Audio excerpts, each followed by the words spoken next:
হরে কৃষ্ণ। কেমন আছেন সবাই? আমি চুমকি আরও একবার আমার চ্যানেলে আপনাদের সকলকেই স্বাগত জানাই। আজকের এই ভিডিওতে আমি আপনাদের এই ডবল কাটরি ব্লাউজের stitching process step by step করে দেখাবো। তো প্রথমেই আমি প্রত্যেকটা পার্ট এখানে সুন্দর করে সাজিয়ে রেখে দিয়েছি। তো এই ব্লাউজের যে কাটিংয়ের ভিডিওটি আছে আমি অলরেডি ডেসক্রিপশন বক্সের লিঙ্ক দিয়ে রেখেছি, অথবা আপনারা আই বাটনে ক্লিক করলেও ভিডিওর লিঙ্ক পেয়ে যাবেন। ডবল কাটরি ব্লাউজের সেলাই কিভাবে করতে হয় এর আগের অনেক ভিডিওতে আমি দেখিয়ে দিয়েছি। তো চলুন দেখে নেওয়া যাক এখানে কিভাবে আমি স্টেপ বাই স্টেপ সেলাই করছি। তো প্রথমে আমি খাপের পার্টটাকে সেলাই করে নেব।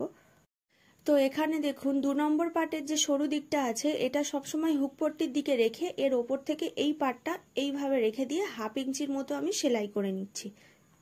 এরপরে খাপের মিডিল থেকে আমি 1 ইঞ্চির মতো টেকিং দিয়ে দেব। টেকিংটা কিভাবে দিতে হবে দেখুন, এই যে দুটো পার্টকে আমি জয়েন করেছি এই দিকে সেলাইয়ের সঙ্গে এই দিকে সেলাইটা এইভাবে মেলাতে হবে। এরপরে 2 নম্বর পার্টের মিডিল থেকে এইভাবে 1 ইঞ্চির মতো টেকিং দিয়ে দিতে হবে। সেলাই করার পরে দেখুন খাপটা কত সুন্দরভাবে এখানে রেডি হয়ে গেছে। তো এই ধরনের সুন্দর খাপ যদি বানাতে চান অবশ্যই কিন্তু আপনাদের কাটিংয়ের ভিডিওটি দেখতে হবে। এরপরে 3 নম্বর পার্টটাকে আমি এইভাবে রেখে সেলাইটা করে নেব।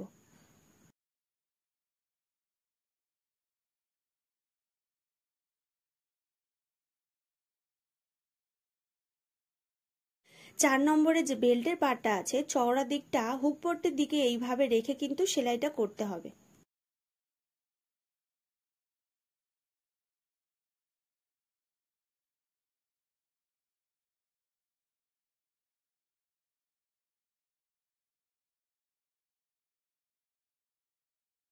এর ওপর থেকে আরো একটা চাপ সেলাই দিয়ে দিচ্ছি।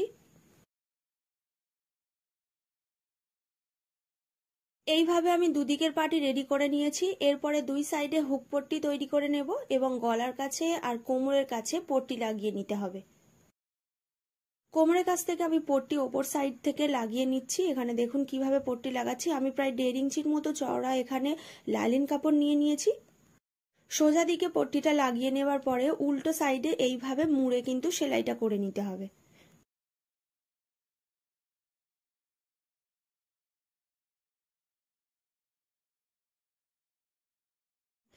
ব্যাক পার্টটা কিভাবে রেডি করছি, সোজা পার্টের ওপরে লাইনিং পার্টটা এইভাবে রেখে প্রথমে গলার ডিজাইন বরাবর 1/2 ইঞ্চি করে পুরোটা সেলাই করে নিয়েছি। কাঁধের কাছ থেকে প্রায় 3 ইঞ্চি দূরত্বে এখানে আমি ভেতর থেকে লটকান লাগিয়ে নিয়েছি। এরপরে ছোট ছোট করে কাট দিতে হবে, যার ফলে লাইনিং কাপড়টা উল্টে নিতে আমাদের সুবিধা হয়। লাইনিং কাপড় উল্টে নেওয়ার পরে এর ওপর থেকে আমি আরো একটা চাপ সেলাই দিয়ে দিচ্ছি।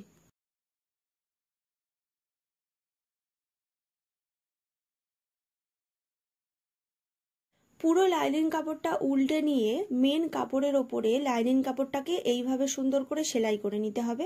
এরপরে দেখুন ফ্রন্ট পার্ট এবং ব্যাক পার্টের অংশ পুটের কাছে সেলাই করতে হবে।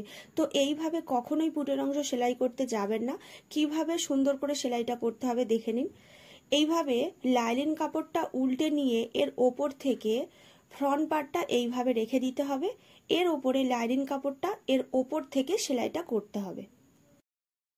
তো আপনারা যারা যারা আমার এই ভিডিওটি দেখছেন তাদের অসংখ্য ধন্যবাদ জানাই। তো এই ধরনের আরও নতুন নতুন ভিডিও দেখতে চাইলে অবশ্যই কিন্তু চ্যানেলটিকে সাবস্ক্রাইব করে রাখবেন এবং যদি ভিডিওটি ভালো লেগে থাকে অবশ্যই কিন্তু লাইক কমেন্ট শেয়ার করে দেবেন।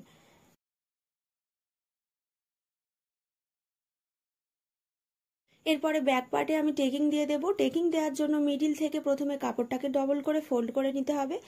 এরপর যতটুকু আমি এক্সট্রা কাপড় নিয়েছিলাম সেই এক্সট্রা কাপড়টা বাদ দিয়ে কাপড়টাকে ঠিক এইভাবে ডবল করে ফোল্ড করে নিতে হবে। এরপরে যে মিডিল পার্টটা আসবে এখান থেকে আমি প্রথমে একটা কাট দিয়ে দেব।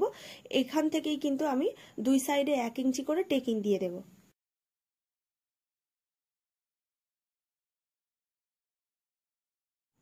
ব্যাক পার্টেও সামনের পার্টের মতো একই রকম ভাবে পট্টি লাগিয়ে নিতে হবে সোজা দিক থেকে। এরপর হাতার একেবারে মিডিল থেকে হাতার পাটটাকে এইভাবে সুন্দর করে লাগিয়ে নিতে হবে। হাতার পাড় লাগিয়ে নেবার পরে দুই সাইডে যতটা করে কাস্টমারের ফিটিংসের মাপ আছে সেই বরাবর আমি দাগ দিয়ে দেব এবং যতটুকু কাপড় এক্সট্রা নিয়েছিলাম সেই এক্সট্রা কাপড়টাকে বাদ দিয়ে দুই সাইড থেকে আমি সেলাই করে নেব।